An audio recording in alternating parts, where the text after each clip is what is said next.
So we're going to talk a little bit about the Reboot Recovery, which you are going to tell me what is Reboot Recovery, how did it start?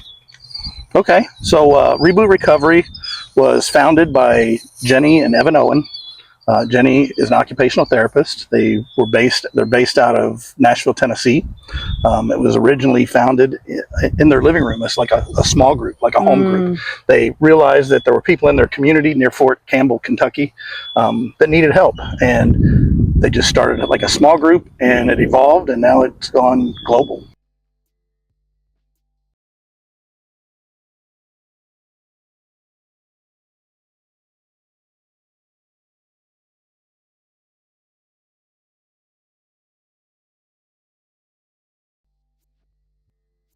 So Mike, thank you for coming and talking about this.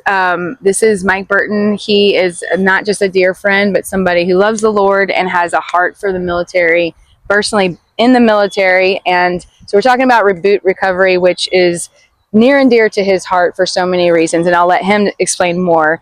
He told us a little bit about what Reboot, how it started, but also how did you personally get involved? What made you get involved? So what made me get involved is when I separated from the military, I retired after 25 years of service. I realized that my new civilian world and my previous military world were beginning to, I would say, connect, but it was really more like collide. Yeah. Okay, so where it started. You told me how it started. What does Reboot Recovery do? Who do they serve? So Reboot Recovery, it's a program that is designed to help victims of trauma. There's a military version, so military combat recovery, trauma recovery. There's a EMS first responder version, and then there's just basic trauma version. But basically, it's designed to like bridge the gap between traditional therapy and allow individuals to seek help in other ways, in other fashions. So how is it different than other organizations that kind of serve the same purpose? So my personal take on it is like the secret sauce, if you will, is it's taught by peers, right? So for a military member, which was my focus, it was taught by veterans to veterans. So you don't feel like you're talking to someone that doesn't understand really what you're going through. That's good. And as I kind of stated a minute ago, right, the secret sauce is it's taught by veterans to veterans. It's taught by your peers. So I made a connection even on the phone to tell them that I was interested in this program. And it would have been real easy for me to just turn it off at that point, you know, when they said, hey, it might be 5 or 6 months before we can get you in. But one of the instructors reached out to me and he said, well, we can go ahead and we'll meet for coffee if you want. Oh, wow. And so I actually started a relationship with one of the instructors. He was actually in the Marine Corps. And we met for coffee, introduced ourselves. I told him a little bit about my story. He told me a little bit about his story. And we continued that conversation, meeting for coffee once a week, all the way for about 3 or 4 months. Until the next course started up. Wow. Okay. So that kept you engaged enough to not say, well, I tried. Right. Yeah. Absolutely. And that's important. I think that's an important element, not just for the trainers to know that are involved in Reboot, but for other people that maybe reach out to somebody or somebody reaches out and it's not a good timing, to stay consistent with them, to keep up with them, and to be able to hear that.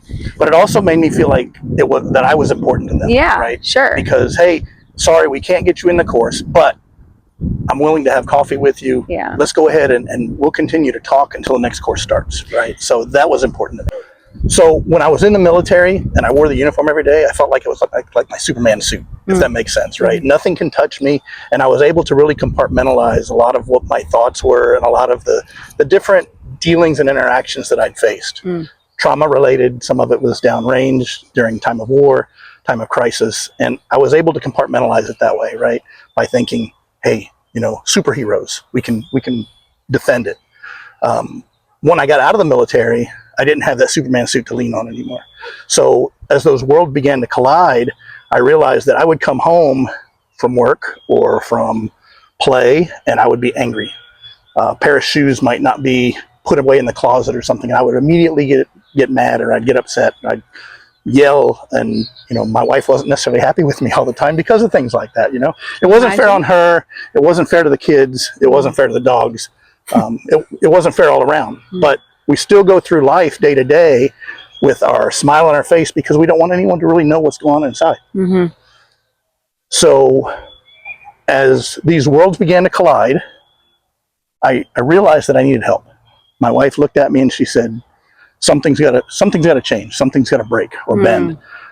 I had sought traditional therapy in the past, and it seemed to work for a while, but just like anything else, you've got to continue and continue and continue. And once you get to a certain point with a therapist or whatever, they're going to say, okay, well, I don't think I can take you any further. At least that was my experience. Yeah. So I was talking to my pastor, and he told me that he had a guy coming in from Wisconsin. His name was Ben Peterson. And he was in the Army, and he had gone through a program that helped him. And he said, Mike, why don't you come have lunch with me? So I did. And I went and had lunch, and as I was talking to Ben, so Ben was in the Army, he was in Iraq through multiple mortar attacks, rocket attacks. He saw a lot of scary stuff that he was able to, that he compartmentalized because he had a Superman suit on. Once he got through that, he said he got home and he ended up finding this program called Reboot. So he started telling me about it. Wow. So you got connected to Reboot through him just giving you the information. But initially, did you reach out? How did he know that you were interested or needed help? How did that conversation come up? How did Ben know? Yeah. Like, did you just I brought it up. Okay. I did. I brought it up, right? Because as he was talking and sharing some of his experiences, I was able to relate what he was talking about to my own personal life. And I was able to see how those worlds collided. I see. So I asked the question about what it was, and he very quick and opened up about, hey, this is a program that I went through. Wow. This is what I did, and here's what it did for me. So then you have this information that Ben told you about, and you're thinking, okay, it helps for him. I'll go tell my wife, I'll go tell Archana about it and get involved. Like, what made you make the next step? So I did go home and I told Archana about the encounter and the whole experience, right? And she kind of saw that I was excited about it, but I still don't know a whole lot about the organization. I don't even know if there's a course in the area. So I got online. He'd given me the website, rebootrecovery.com, and I went out to the website and I just started searching courses in Hampton Roads, military combat recovery, and lo and behold, there was one in Yorktown. Oh, wow.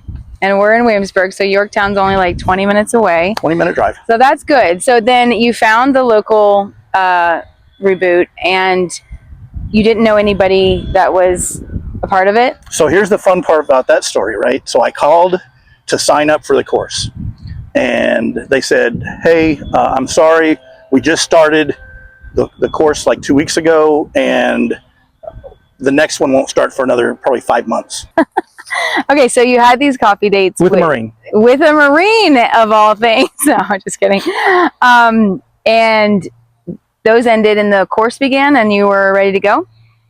Yeah, so over time, obviously, time had gone by and the course was getting ready to start up. And so I signed up, and the first day that I showed up to class, there were probably almost 20 people. Wow. And I came to realize that this was the first class that they had actually tried to integrate spouses into the program as well. Because in the past or always before, what they said was, it was for veterans, to veterans. And just like I talked about the Superman suit and the worlds colliding, they came to realize that the worlds need to collide, and they integrated spouses into the course. So Archana went with you? Archana was unable to attend with me, so I still went through by myself. Okay. But I was seated at tables at different times with other spouses. I see. And their military members. Okay. So walk me through that. You went through 12 weeks. What did that look like for you? What changed for you? How did that, is this the course material? Here's the course material, right? So it's a 12-week program. It's Bible-based, and it walks you through a bunch of different things like a wounded soul, right? Mm-hmm. What are the roots of your trauma? You have no idea what you're trying to deal with. People say, well, I'm angry all the time.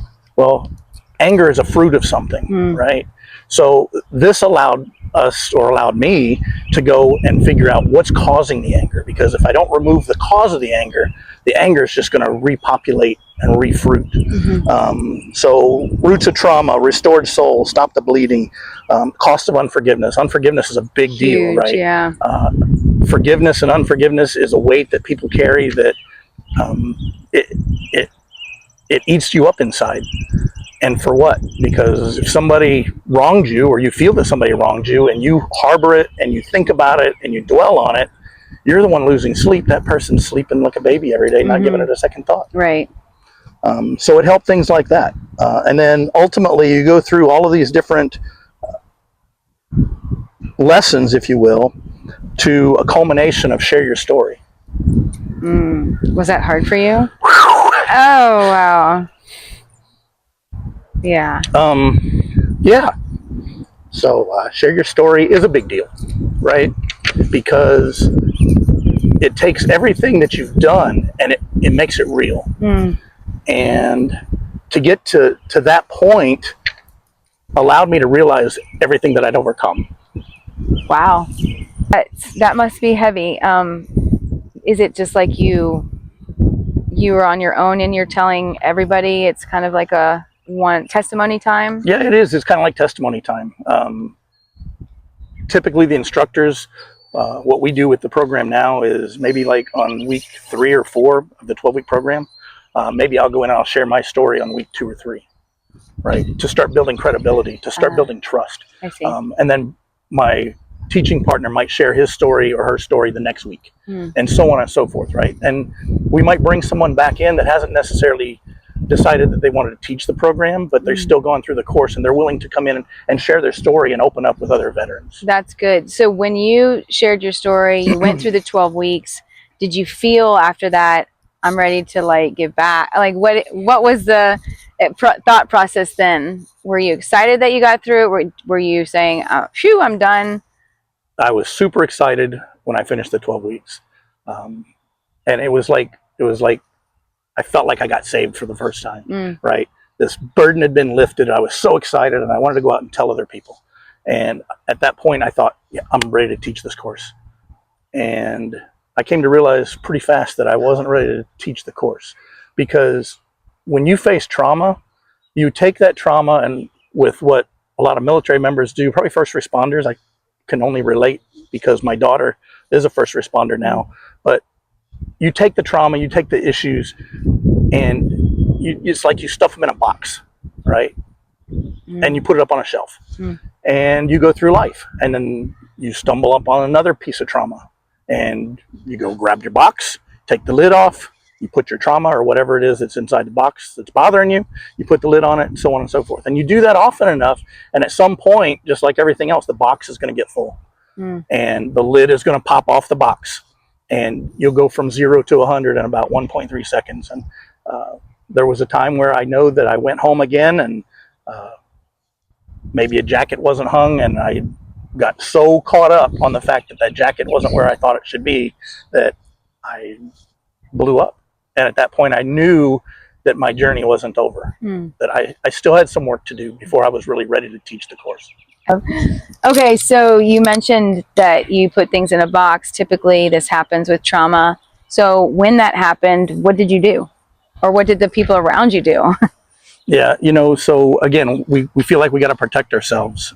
And you go to church on Sunday morning and you smile and you put on the church face. I'm convinced that every person has 3 people inside of them. There's the person that you are when you're at church, everything's fine. There's the person that you are when you're at work. Get to business. You conform with what happens at work, and then you're the person that you are at home, and that's where your wife and your kids and your dog and God sees everything. And I felt at that point like I had some meditation to do. I know my wife was on her knees; she prayed for me all the time. Yeah, Archana is good like that. And she did, right? She prayed and she prayed and she prayed, and at some point in life, I finally felt like there was a huge breakthrough, right? I'm not saying that Reboot is the end all be all, but it's definitely a stopgap. It's definitely a check that helps get through traditional therapy. Being a trainer, not just somebody that had been through the course, you're now seeing other people and walking them through their journey and their story. How did that change for you? I mean, was that like, did it reopen all of these wounds for you, or was it a really a good healing process, or what did that look like? Trauma is like an onion. It's in layers, right? And you peel a piece back and it's kind of smooth. And then if you let it sit for a little while, then it'll start getting rough again. So you have another layer to peel off. And every time that I would teach a course, I would relive my own trauma. Is that good? Is it bad? It just is, right? But to have the opportunity to give back and to see what it does for others. We had individuals that their marriage was on the rocks. And one guy said that his wife told him this was the last resort. And they went through the program and they're still married. And they're teaching a course now, not the same one here locally, but they're teaching one at another location. Wow. I've seen marriages healed. I've seen individuals that were on the verge of suicide that we would reach out, think back of that Marine that talked to me and said, "Hey, Mike, let's have coffee." Right. And that's what it was about. It was about that one-to-one contact.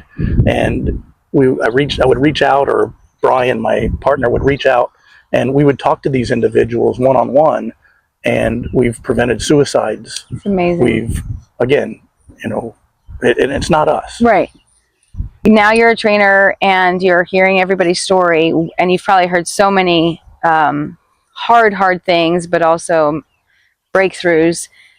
Can you talk a little bit about some of the wins or those breakthroughs that you've seen or witnessed and been a part of? Absolutely. So I want to say one part of a win, it might seem minor, is I had an individual come up to me and say, "Mike, I don't think this course is for me because my trauma is nowhere near the things that I've heard you share or the things that I've heard him or her share." What people have to realize is that trauma is trauma. And the way I handle things and the way I deal with things may not be the same for you. So for me, having that conversation, that's a win. We had a couple of pastors from the Ukraine that I felt like I wanted to protect her from. And I would have to have a conversation and say, "Hey, look, when we get there today, this lesson is on suicide, or this lesson is on something else, right? And I can't let you have a surprised look on your face when I say this," right? So I think that having her support, I can't tell you what that's really done for me, and for, what it does for the program. Sure, absolutely. Because it affects the whole family. And spouses will talk to spouses. Yeah. But spouses won't talk to the rest of their community, right? Just like military members won't talk to regular people. Right. If there's things that we would say and that we would open up in this group, that if I open it up in a small group, eyes would bug out, jaws would hit the floor. Right. And I would probably close my Bible and sit there and you'd never see me again. Yeah. Right. One of the cool things about peer-to-peer teaching is we've seen it, we've done it. We actually start the course with, you can share anything and nothing that you say is going to surprise us. Okay.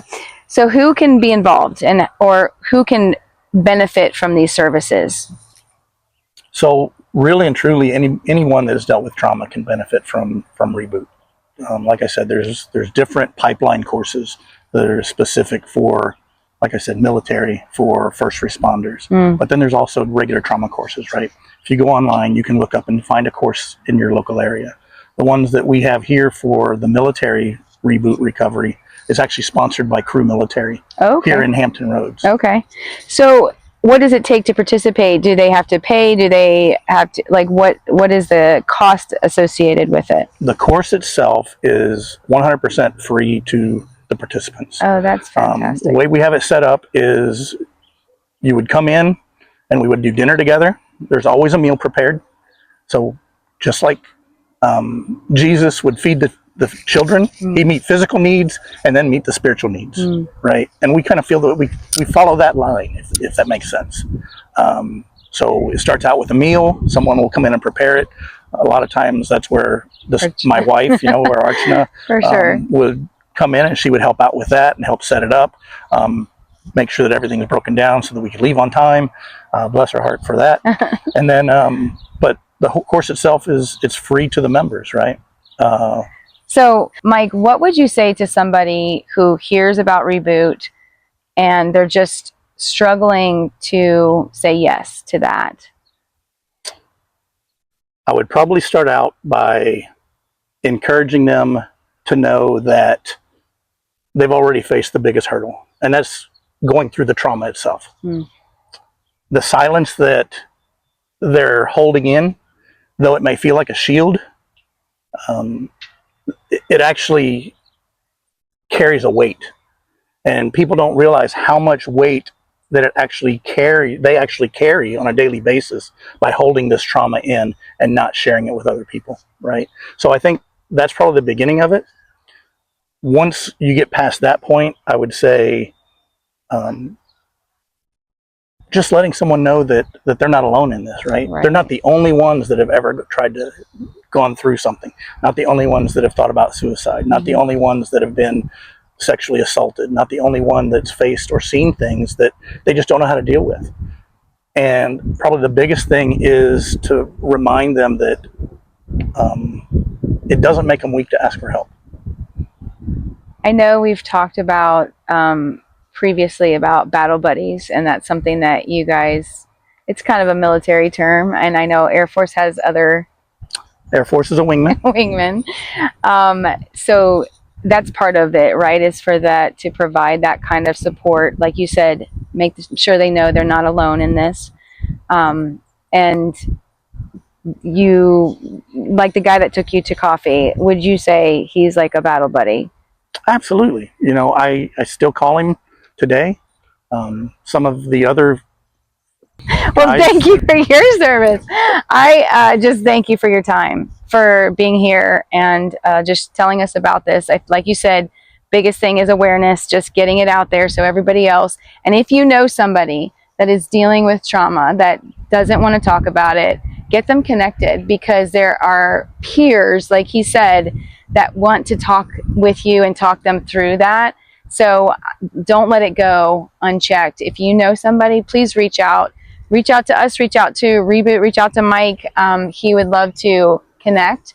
And I'd much rather field a phone call at 3 o'clock in the morning saying, hey, Mike, I need some help, than I would have to take one from your wife or your husband at noon the next day saying, Mike, my this is what he did. Spouse hurt themselves. Absolutely. And I know those calls have come, and they are not easy, because I've heard you. Every one is a hit, and it feels just you want to do something. And I love that you are doing something. I love that you have found an outlet that is so personal, to give back. So thank you.